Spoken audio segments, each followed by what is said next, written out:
asa anger terubah kehidupan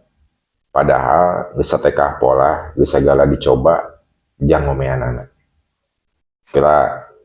coba perhatoskeun baraya geus dijalankeun teu model kieu salian ti ibadah wajib jeung sunah anu kahiji ya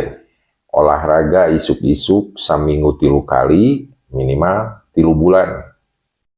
teterusan istiqomah konsisten nu kadua eureun neangan validasi jeung alasan kadang orang sok ngomong ke diri sorangan engkewe mun geus boga duit ayeuna mah keur harorean mimitian keur kaayaan urang can siap cacakan aya rasa ham-ham sieun gagal atawa sajabana nu katilu tingali jelema anu jadi babaturan eta keneh teu nu jiga kamari nu sok ngajak keneh kanu hal-hal negatif wani nyebut eueuh atawa teu bisa keur waktu ayeuna mah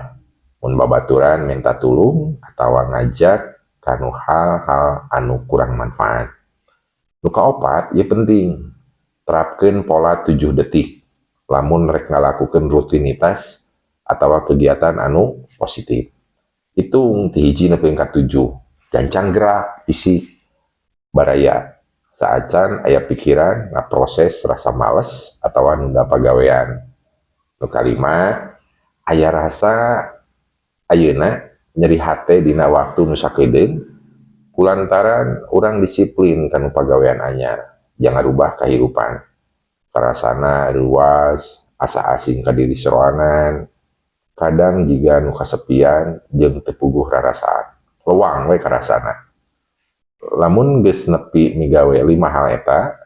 insyaallah moal lila deui Allah bakal muka jalan kaluar jang urang baraya simpen ye video ieu upami manfaat sareng bagikeun ka batur niatkeun urang sedekah ilmu dina poe ieu